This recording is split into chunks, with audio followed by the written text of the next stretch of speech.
चक्रव्यूह बनाकर घेरा जाएगा, जमीन आसमान से हमला होगा, नक्सलियों का जड़ से सफाया होगा, सुकमा का बदला कमिंग सून। बलिदान किसी भी सूरत में हम लोग व्यर्थ नहीं जाने देंगे। हमने इसे चुनौती के रूप में स्वीकार किया है।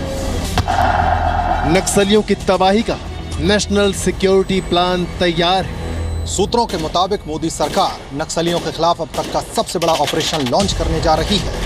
मैं देशवासियों आपको विश्वास दिलाना चाहता हूं, निराश होने की जरूरत नहीं है, ये भी बंद होगा। नक्सलवाद के खिलाफ मोदी सरकार की सर्जिकल स्ट्राइक का ब्लूप्रिंट आपको संडे की सबसे बड़ी स्टोरी में दिखाएंगे और दूसरी स्टोरी में सबूत के साथ बताएंगे फारूक अब्दुल्ला को सेना से एलर्जी और आतंकियों से हमदर्दी क्यों है। एक दिन इस हिंदुस्तान की इस बड़ी हुकूमत को पाकिस्तान से बात करनी पड़ेगी, उसके बगैर इस रियासत का हल नहीं निकलेगा, ये बात याद रखिएगा। संडे की तीसरी सबसे बड़ी स्टोरी में आपके सामने होगा तस्करी की दुनिया का किंग बन चुके यूपी के कर्नल का काला लोक। अब हमें वाइल्ड लाइफ के वो लियोपर्ड के खाल भी मिले, हिरन के खाल भी, सिंग मिले, स्कल एंड सिंग। लेकिन सबसे पहले देखिए नक्सलवाद के खिलाफ मोदी का अभेद चक्रव्यूह। नमस्कार, रात के 9 बज रहे हैं। संडे की सबसे बड़ी स्टोरी में आप सभी का स्वागत है। मैं हूं आपके साथ में मानसा मलिक। घड़ी की सुई जितनी तेजी से बढ़ रही है, नक्सलियों की मौत उतनी ही करीब आती जा रही है। 24 अप्रैल को सुकमा नक्सली हमले में 25 जवानों की शहादत के बदले का वक्त आ चुका है। सूत्रों के मुताबिक मोदी सरकार ने सुकमा हमले के गुनहगारों के लिए खून खराबा करने वाले नक्सलियों के खिलाफ मौत का चक्रव्यूह तैयार किया है। क्या है ये चक्रव्यूह, कब और कैसे इस चक्रव्यूह से लिया जाएगा सुकमा का बदला, देखिए इस रिपोर्ट में।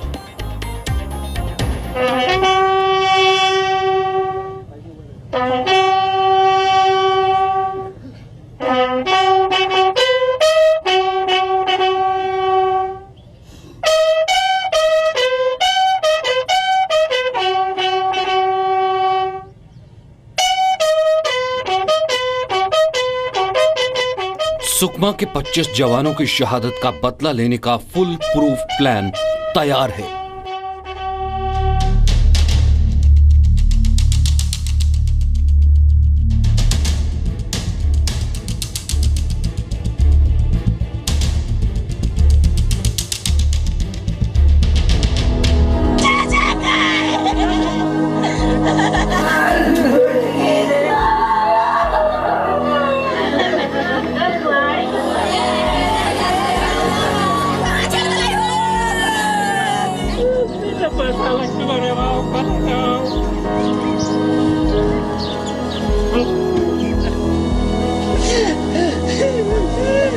इन आंसुओं की एक एक बूंद का हिसाब नक्सलियों से बहुत जल्द लिया जाएगा।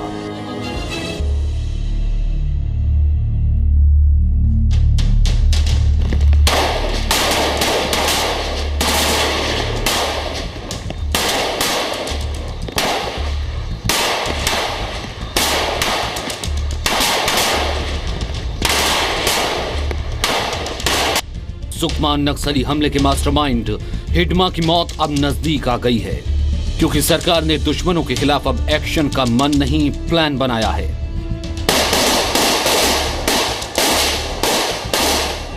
छत्तीसगढ़ में जवानों की जान से खेलने वाले नक्सलियों के खिलाफ ब्लूप्रिंट तैयार हो चुका है। सूत्रों के मुताबिक पीएम से ग्रीन सिग्नल के बाद गृह मंत्रालय ने कार्रवाई की तैयारियां तेज कर दी हैं। इस ऑपरेशन में सीआरपीएफ, छत्तीसगढ़ पुलिस और खुफिया एजेंसियों की टीम शामिल है। 200 जवानों की कई टुकड़ियां बनाई जाएंगी। जरूरत पड़ने पर एयरफोर्स के हेलीकॉप्टरों की मदद भी ली जा सकती है।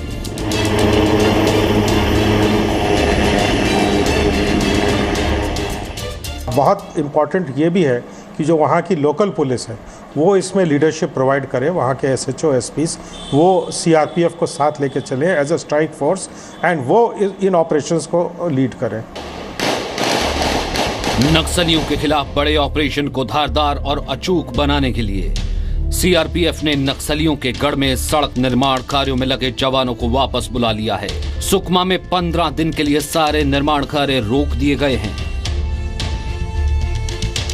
लगता है ये एक नई रणनीति जो सरकार जो जिस तरीके से नई रणनीति पे काम कर रही है उसका एक भाग ये हो सकता है कि रोड ओपनिंग भी एक प्रकार से वो एंटी नक्सल ऑपरेशन का ही भाग है और वो अभी रोका गया होगा क्योंकि इस रणनीति में वो उनको किसी तरीके से और उसका उपयोग करने की सरकार सोच रही होगी। सुकमा नक्सली हमले के बाद प्रधानमंत्री नरेंद्र मोदी और केंद्रीय गृह मंत्री राजनाथ सिंह ने कहा है कि जवानों की शहादत का बदला लिया जाएगा। बलिदान किसी भी सूरत में हम लोग व्यर्थ नहीं जाने देंगे। हमने इसे चुनौती के रूप में स्वीकार किया है। नक्सलियों के सफाई के इस बड़े ऑपरेशन की जिम्मेदारी के विजय कुमार नाम के उस अधिकारी पर है जिन्होंने कुख्यात चंदन तस्कर वीरप्पन का काम तमाम किया था। के विजय कुमार ने शनिवार को सुकमा का दौरा किया था। कहा जा रहा है कि इस दौरान CRPF और छत्तीसगढ़ पुलिस के बड़े बड़े अधिकारियों के साथ मिलकर उन्होंने एंटी नक्सल ऑपरेशन की पूरी स्क्रिप्ट तैयार की है। नक्सलियों के खिलाफ बड़े ऑपरेशन की जिम्मेदारी गृह मंत्रालय के सुरक्षा सलाहकार के विजय कुमार के कंधों पर है। के विजय कुमार शनिवार को सुकमा पहुंचे। पुलिस अधिकारियों CRPF के जवानों के साथ उन्होंने बड़ी मीटिंग की और ऑपरेशन की रणनीति बनाई। एक तो उनके जाने का कारण ये हो सकता है फैक्ट फाइंडिंग मिशन पे, क्योंकि यहाँ की खबरें जो मिलती हैं सेकंड हैंड इंफॉर्मेशन है, वहाँ जाके उनको एट फर्स्ट हैंड सिचुएशन की अप्रिसिएशन होएगी और ज़रूर वो कोई ना कोई प्लान निकालेंगे। राष्ट्रीय जांच एजेंसी के DG शरद कुमार की खुफिया रिपोर्ट के बाद के विजय कुमार 3 दिन में दूसरी बार छत्तीसगढ़ गए। सूत्रों के मुताबिक खुफिया टीमों ने नक्सली इलाकों में अपने जाल बिछाने शुरू कर दिए हैं। CRPF जवानों की तैयारियां जोरों पर हैं। सर्जिकल स्ट्राइक के लिए अब सिर्फ राइट टाइम का इंतजार है। सुकमा के सुदीप त्रिपाठी और भोपाल से अखिलेश सोलंकी के साथ ब्यूरो रिपोर्ट दी मीडिया।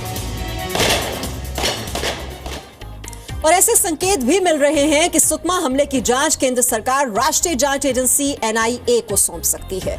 लेकिन जांच के साथ साथ जरूरत बदले की भी है, जरूरत नक्सली हमले को हमेशा के लिए रोकने की भी है। युद्ध, विकास और नक्सलियों के गढ़ में सड़क नेटवर्क, ये नक्सलवाद के सफाई का त्रिकोण है और इस त्रिकोण में अब युद्ध बेहद जरूरी है। तो ये सब बातें जो आती हैं कि उन पे नेगोशिएशन होना चाहिए या उनके साथ बातचीत करनी चाहिए, मुझे लगता है कि अब इनसे हट के हमें सोचना पड़ेगा और सशस्त्र आंदोलन को सशस्त्र माध्यम से ही कुचलने का प्रयास करना चाहिए। नक्सल मामलों के जानकार कृष्णदास का मानना है कि हथियारबंद नक्सलियों का एकमात्र इलाज जवानों की गोलियां हैं। नक्सलवाद को लेकर देश की सरकारों का दशकों पुराना नरम रवैया बहुत भारी पड़ा है। साल 1980 से लेकर साल 2015 तक यानी 35 सालों में नक्सली हमलों में 15,000 से ज्यादा लोगों की मौत हो चुकी है, जिसमें 3,000 से ज्यादा सुरक्षा बल शामिल हैं। एक जानकारी के मुताबिक भारत में सक्रिय नक्सलियों की कुल संख्या करीब 20,000 है, जिनमें 6,000 से 8,000 नक्सली ऐसे हैं जो खूंखार हमलावर हैं। गृह मंत्रालय की रिपोर्ट के मुताबिक देश के 10 राज्यों और 106 जिलों में नक्सली अभी भी सक्रिय हैं, लेकिन हम नक्सलियों के आंकड़े जुटाने के अलावा अब तक कुछ खास कर नहीं सके। LTT जैसी इतनी बड़ी ऑर्गेनाइजेशन को एक छोटा सा देश श्रीलंका उखाड़ के ख़त्म कर सकता है, तो जिस दिन एक लेवल ऑफ सीरियसनेस आ जाएगा, जिस दिन ये इच्छा शक्ति, दृढ़ इच्छा शक्ति इस बात की आ जाएगी, तो अवश्य ख़त्म हो सकता है। आज की तारीख में सुकमा नक्सलियों की राजधानी बन चुका है। सुकमा में 75% से ज्यादा इलाकों में घने जंगल हैं। इन्हीं जंगलों में नक्सली पनपते हैं, रहते हैं और आसपास के गांव वालों को, गरीब मजदूरों को बंदूक की नोक पर डरा धमकाकर अपने फायदे के लिए इस्तेमाल करते हैं। हाल के दिनों में नक्सलियों को मुख्य धारा में लाने का सरकारी अभियान भी कुछ हद तक कामयाब रहा था। और सड़क ट्रांसपोर्ट जैसी सुविधाएं बढ़ाकर सरकार आम लोगों के लिए विकास का रास्ता और नक्सलियों के लिए जहन्नुम का रास्ता तैयार कर रही थी। सुकमा हमले से पहले तक प्रधानमंत्री नरेंद्र मोदी को लग रहा था कि जवानों के बल प्रयोग किए बिना शांति के रास्ते से छत्तीसगढ़ में नक्सलवाद का अंत हो जाएगा, लेकिन ऐसा हुआ नहीं। कंधे पे गन ये समस्याओं का समाधान नहीं कर सकती है।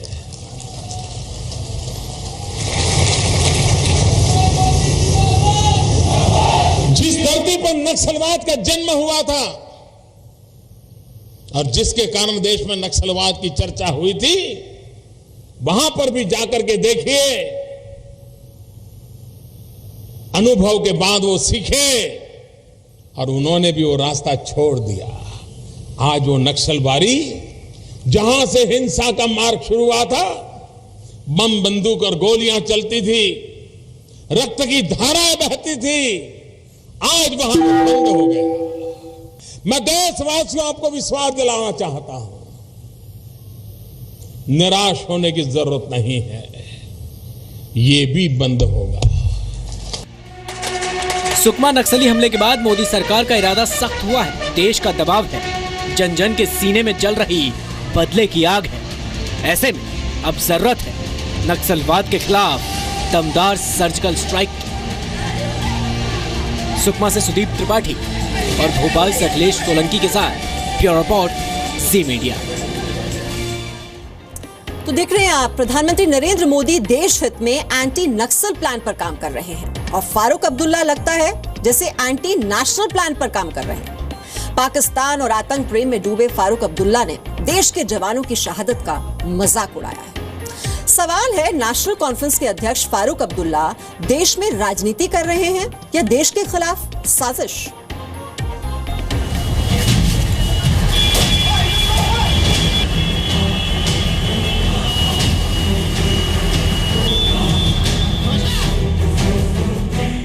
ये फारूक अब्दुल्ला हैं। 79 साल की उम्र में साजिशों का कार्बन डाइऑक्साइड छोड़ने वाले अब्दुल्ला साहब उन जवानों का अपमान कर रहे हैं जो 20 से 30 साल की छोटी सी उम्र में देश के लिए शहीद हो गए। शत्रुघ्न नफर मरिक सीआरपी छत्तीसगढ़ मज तून चूट शोर यूतान 3 आर्मी हिंद मरिक कुपवार बैंड छवाय कम खातिर के नफरत बढ़ मुसलमान खिलाफ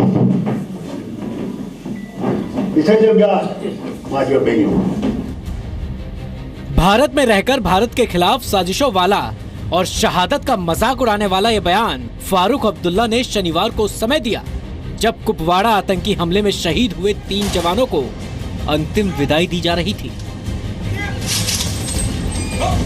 कोई भी बात ऐसी ना कही जाए ना करी जाए जिससे हमारे सेनाओं के या अर्धसेना बलों का मनोबल घटता हो। ये राष्ट्र ऋणी है अपनी सेना और सेना बलों को। जितना प्रोपेगेंडा हिंदुस्तान के खिलाफ फारूक साहब ने किया, इतना शायद शेख साहब ने भी नहीं किया था। तो इसके लिए एक ही रास्ता है कि जम्मू कश्मीर में तुरंत गवर्नर राज कीजिए। शहादत को भी सांप्रदायिक रंग देने वाले ये वही फारूक अब्दुल्ला हैं जो कभी जवानों पर होने वाली पत्थरबाजी को कश्मीर की आजादी का नाम देते हैं। एक दिन इस हिंदुस्तान की इस बड़ी हुकूमत को पाकिस्तान से बात करनी पड़ेगी, उसके बगैर इस रियासत का हल नहीं निकलेगा। ये बात याद रखिएगा। कभी भारत को ही ललकारते हुए कहते हैं कि भारत के पास वो ताकत नहीं जो पीओके हासिल कर दे। खुद ये कहते हैं पार्लियामेंट में, इनका रेजोल्यूशन है कि वो हिस्सा जो पाकिस्तान के अंदर है वो हमारा है। अरे तुम्हारे बाप का है क्या? तुम्हारे पास वो ताकत नहीं है कि तुम वो हिस्सा ले सको, न उनके पास ये ताकत है कि वो ये हिस्सा ले।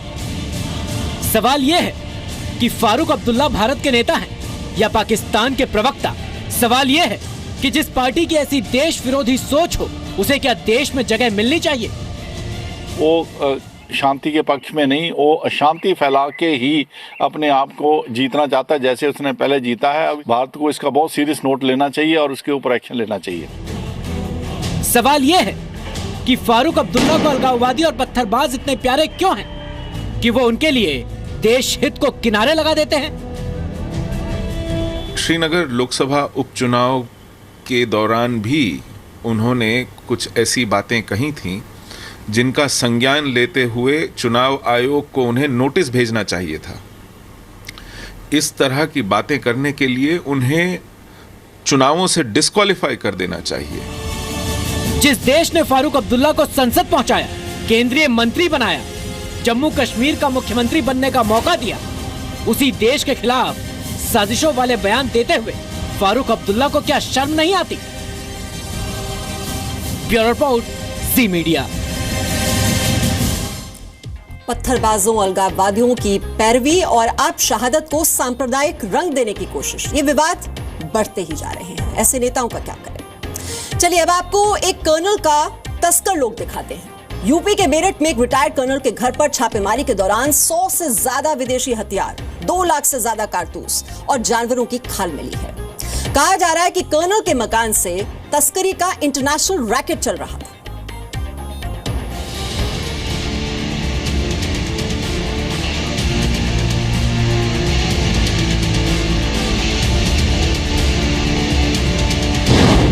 शिकंजे में मेरठ का इंटरनेशनल तस्कर। इस तस्वीर में जो शख्स बाईं तरफ दिख रहा है वो रिटायर्ड कर्नल का बेटा प्रशांत है। प्रशांत के मेरठ वाले घर में 16 घंटे की रेड के दौरान 100 से ज्यादा विदेशी हथियार, 2 लाख से ज्यादा कारतूस, 1 करोड़ से ज्यादा कैश, 100 किलो से ज्यादा मांस और जानवरों की खाल बरामद हुई है। इस तस्वीर में 3 शख्स दिख रहे हैं। बीच में जो शख्स है उसका नाम अमित गोयल है और दाहिनी तरफ स्लोवानिया का नागरिक बोरिस है। अमित गोयल और बोरिस के साथ एक और शख्स की गिरफ्तारी कुछ दिनों पहले ही दिल्ली एयरपोर्ट से हुई थी। इनसे पूछताछ के बाद ही जांच एजेंसी मेरठ के सिविल लाइंस में प्रशांत के पिता रिटायर्ड कर्नल देवेंद्र कुमार के घर पहुंची। शनिवार को दिन के 11 बजे रिटायर्ड कर्नल देवेंद्र कुमार के घर अचानक 3 टीमों ने छापेमारी की। कोई कुछ समझ पाता इससे पहले सब कुछ सील कर दिया गया। जहाँ पे कर्नल देवेंद्र कुमार रहते थे और उनके साथ उनके बेटे जो शूटर हैं प्रशांत बिश्नोई, वो रहते थे। फिलहाल इनका घर बंद है और यहाँ पर तमाम चीजें बरामद हुई। किसी को कुछ पता नहीं था।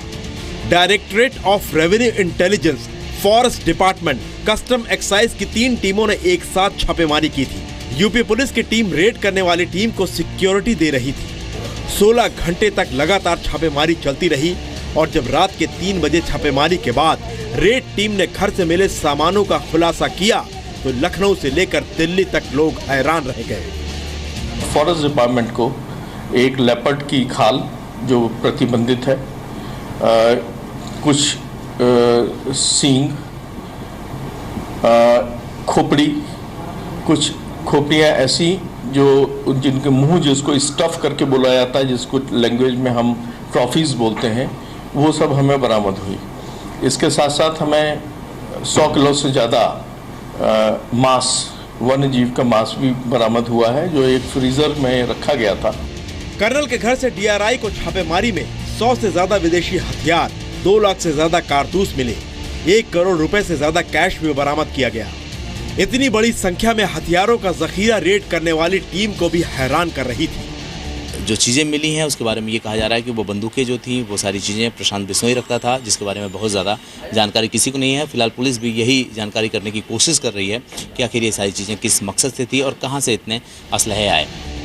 इसके अलावा इस रेड में 100 किलो से ज़्यादा कच्चा मांस मिला है। इसे पैक करके फ्रीजर में रखा गया था।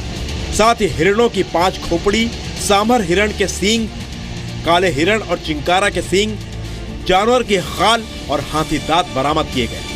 इन तस्वीरों में देखिए, हिरण की सींग रखी हुई है, खोपड़ी भी है और जानवरों की खाल भी बरामद की गई। रेड टीम ने सब कुछ जब्त कर जांच के लिए भेज दिया है। बरामदगी के बाद डीआरआई के अधिकारियों ने रिटायर्ड कर्नल से कई घंटे पूछताछ की है। हालांकि इनकी गिरफ्तारी अब तक नहीं हुई है। 2 पुलिस वाले कर्नल के घर में मौजूद हैं। राजीव शर्मा के साथ सर्वेश कुमार, ज़ी मीडिया, मेरठ।